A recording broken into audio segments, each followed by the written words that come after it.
pinatawag na mahal na Reyna. May problema tayo. Ano yun, Mari? Sige, magsabi ka lang. Buntis ako. So? Ikaw ang ama.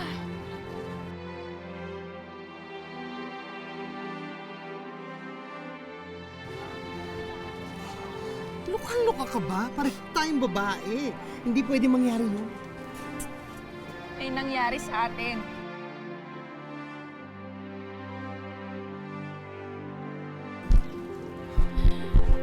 Galit na si tita. Panagutan mo na to. Ipasalo mo na lang yan sa ibang lalaki. Hindi kita type. Raymond!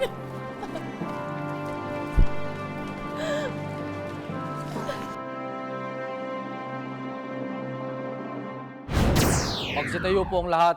Magsisimula na ang mediation. Ang nais ko lamang mapakinggan ay pawang katotohanan, buong katotohanan, walang labis, walang kulang. Mangyaring maupo na po ang lahat. Ang nagrereklamo, ano ang iyong pangalan? Jeneline Dizon po. Ilan taon? 22 years old po. Saan nakatira? San Carmen. Ang inireklamo, ano ang iyong pangalan? Raymond David, Ilang taon ka na? 28 years old, Saan ka nakatira? ng Fernando, Pampanga. Jeneline, maaari bang isalaysay mo mula sa umpisa ang mga pangyayari? Ayun na nga. Tapos, wag kasing ganda naman yung kami nitong desk ko. Aminin mo, Mare. Lamang pa ako sa'yo ng mga 3 paligo. Alam mo, laka ka talaga. Sige na, mas maganda ka na sa akin. Wagi! Kaya love na love ko tong best friend ko eh. Love na love ko talaga. Kaya ko kontra, maganda ako. Sige na, ikaw na. Maganda ako. Alam mo na, birthday mo na, ha? Na. Pilipin natin yun, ha? Yan pa, party goer yan eh. Karantian lang, alam ko ba yan? Mare! Maring Raymond! Galantian naman siya. Hoy, Mare! Happy birthday! Hello! Iti-text pa lang kita. Bigla-bigla ka na lang sumusulpot. Naku, 40 ka na. Di malaki ka na malayan. Ganun talaga. Anong pinunta niyo dito? Rarapan ba tayo sa tanghaling tapat? Hindi no, ano ka ba? Iayain ko sana ang tropa sa bahay. Alam mo na, party. Gusto ko yan. Mga what time ba? Uy, daanan mo na lang ako, bes. Anong oras ba? Basta mga 7. Approve. Gusto ko yan. Winner! O, basta suot ko na. I-ready ko na yung damit ko may sequins, ha? Rocks! Talaga, Oo. bongga talaga. Oo, sige. Sige. Babay na. Mamaya. Sunduin mo ako, ha? Sunduin kita. Okay. Sige, bye-bye. Bye. Sa'yo eh. Happy birthday to you! Uy, ano ba? Wala ba tayo mga boys? Parang may live entertainment tayo. Wala ka nang pambiling mga lalaki. Sumasagot mo na lang. Hoy. Ganda lang ang puhunan ko, makakabingwit na ako. Ay, ang mga tita po, mamili ka. Oh! Ay, nako. Isa na nga lang ulit toast para sa ating birthday celebrant. Sige. Happy birthday! Happy birthday! Uy, ano ba? Mahulog ka na. Kaya pa? Alam mo, Raymond, Ano? sa lahat ng pagkakataon, lagi ka na lang nakaalalay sa akin. Naman? Mahal mo ako, no? Sa bungutan ko kaya. Kulutin mo kaya. Mahal ko kahit talo. Hoy. Ayan ko. Hmm. Kaya beautiful. Ano ang palingkit ko sa? Ayan ko. Singayano. Ha? Kaya pa? Saan ako? Oo, hindi ko na kaya pumarty. Tara na. Alam mo, sa bahay ka na lang matulog kasi wala doon yung tita ko. Na, sure. Oh, uwi mo na yung bar. Naiso na yun eh. Kape? Kape to kape. Ay, kaya. Ayan sila sa inyo. Happy birthday to you. Bye. Ingat sila sa inyo. Dito, bye-bye. Ay.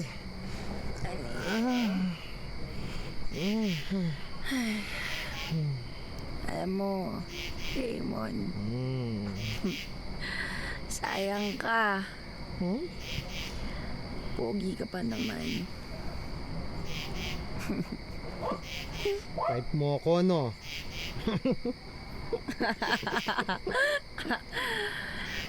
Kung sabihin ko sa'yo, oo, type kita. Type kita.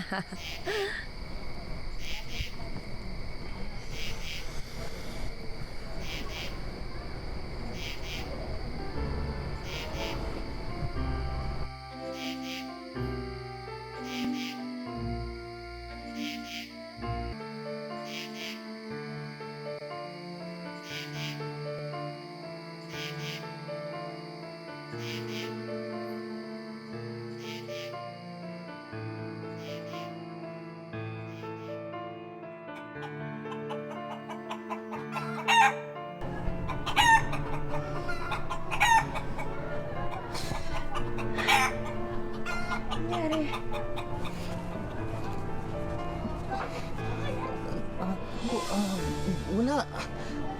Uwi na ako, Bes. Ha? Uwi na ako. Bye-bye.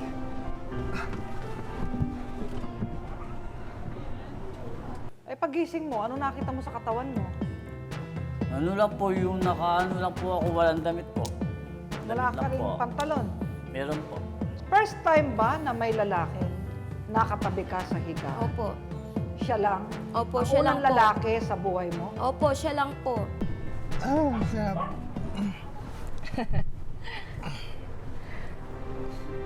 Madalas na tayong nalalasing, ha? Baka mamaya, nai-inlove ka na sa akin. Tarus! Huwag kang ganyan. Alam mo namang iba ako pag nalalasing. Talaga? Patunayan mo nga. Hinahangon mo ba akong gaga ka? Truhong to? Oo. Paano kung seryoso ako?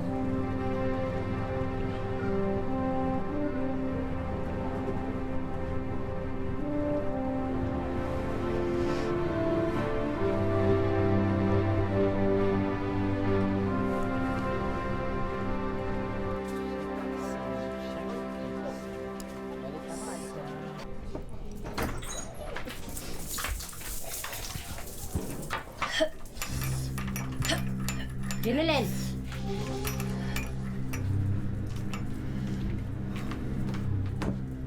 Bakit suka ka ng suka? May nahalata na ako sa'yo ah. Buntis ka ba? Sinong lalaking gumalaw sa'yo? Bakit mo nagawa yon? Bakit mo binaboy ang sarili mo? Pinagkatiwala ka sa akin ng mga magulang mo bago sila namatay. Tapos, magpapariwara ka lang? Tapatin mo ako kung sinong ama niyan. Wala po. Hindi ko po alam.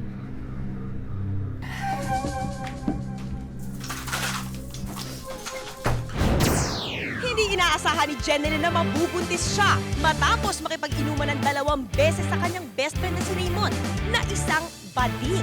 Ang reklamo ngayon ni Jeneline ay kung papaano niya papanagutin itong si Raymond sa kanyang pinagdadalang tao. Wala ka ba plano na magsama ka sa sayo sa pambubong ni Jenny? Hindi ko po alam sa kanya kung sa akin po talaga yung isang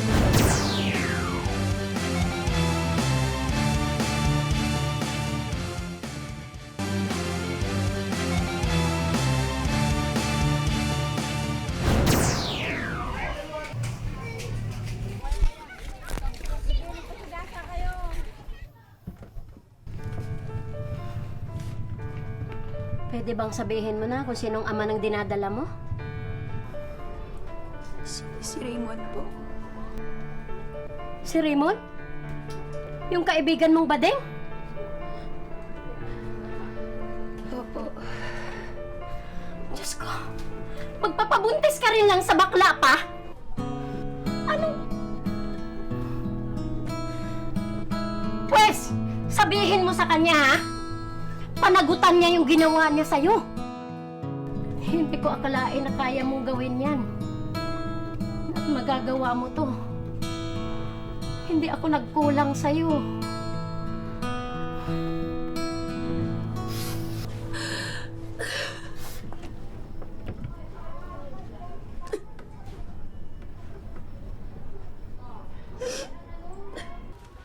Raymond.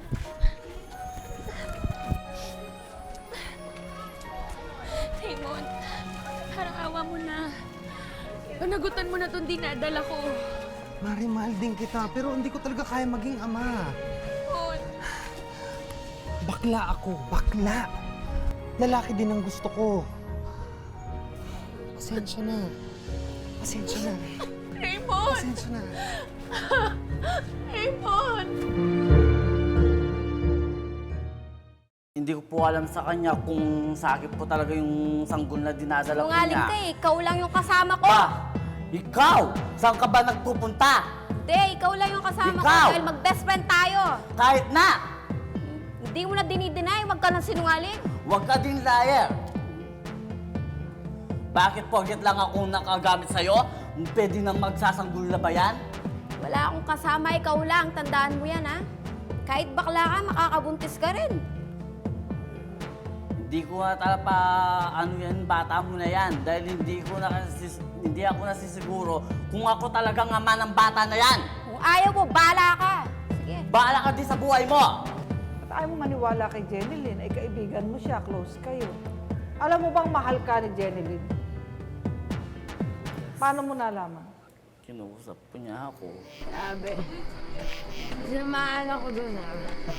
Hindi ako. Marian, ako, umuwi na tayo. Baka kung saan pa tayo mapadpad. Raymond. Mahal kita. Mahal kita. Mare, mahal din kita. Kaya nga ikaw ang paborito kong kumare, di ba? Hindi. Seryoso ako. Seryoso ako. Mahal kita. Seryoso din ako. Diyos. Dito na tayo sa inyo. Ay, dito na. Pumasok na ako. Sige, mauna ka. Bye. Ay. Ano ba ang nararamdaman mo kay Jenilyn? Hindi ba mutual na mahal mo rin siya? Jenilyn, I love you so much. Kaya lang, hindi mo matanggap na magkaanak ka. Minsan ba sumagi sa isip mo na mangarap kung paano mo palalakihin ang batang ito? Ano mga naiisip mo? Naisip ko po siguro kung lumabas lang po pagsilang ng bata, bibigyan ko na po ng assistant kung magama po. Sustento. Opo. Wala ka bang plano na magsama kayo sa isang bubong ni Jenilyn? Wala. Susustentuhan mo lang po. Jenilyn, gusto mo bang magsama kayo ni Raymond? Yun ang isa sa demand mo sa kanya, magsama kayo. Tanggap mo na siya ay isang Becky. Eh, paano kung ayaw niyang tumira kayo at magsama sa isang bahay? Hindi na lang po ng sustento naman. Kausapin mo si Raymond kung ano ang mga gusto mo. Gusto mo yung bata o sa akin na lang? Sige, para walang away namin sa ating dalawa. Bakit parang asama-sama ng loob mo, Raymond? Alam po, na po nalulungkot po ako kay Jenilyn. O, naaawa ka sa kanya? Opo. Naninindigan si Raymond dahil hindi raw niya kayang panagutan ang pinagdadalang tao ng kanyang best friend na si Jenilyn. Hindi rin daw niya lubusang maisip na nagsasama silang dalawa sa iisang bubong. Pero sa huli, naliwanagan siya sa mga sinabi sa kanya at handa na raw siya na panagutan ang pinagdadalang tao ng kanyang best friend. Kasama, boy o girl? Girl po. Okay, girl niya! Kaya pala! Ano?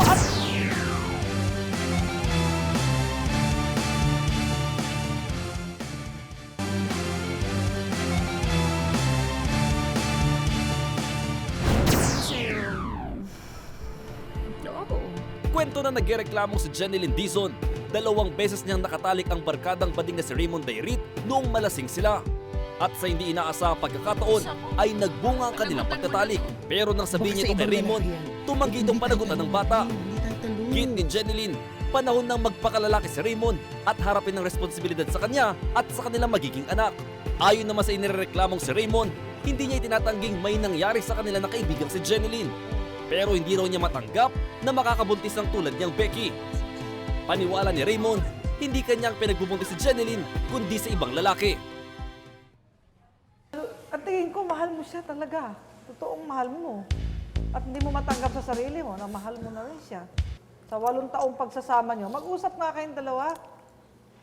Maasa mo yung Jeneline. Magbibigay ako assistance doon sa inyong mag-ama dahil nga yung pagdadala mong buntis.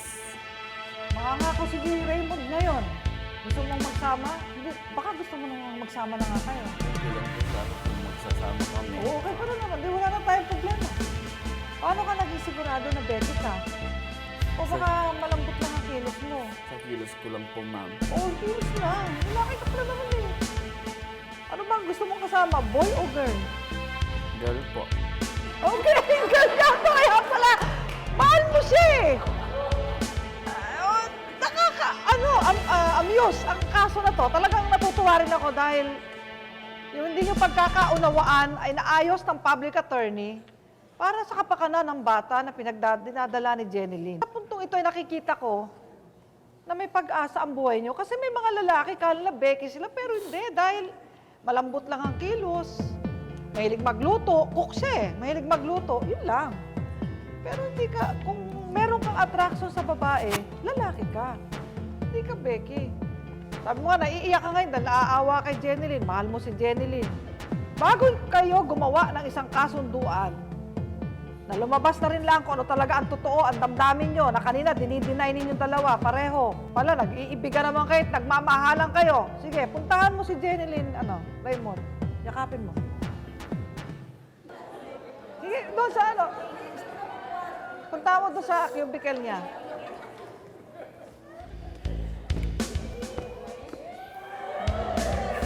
Mag-usap kayo. Sana kasama mo po. Patawarin mo po. Maligaya ka ba? Masaya ka ba ngayon, Jeneline? Sabi po na tinanggap niya na po yung sama kaming dalawa. Ano mo? Tinanggap niya po yung bata. So, masaya ka na? Sige, balik ka na doon.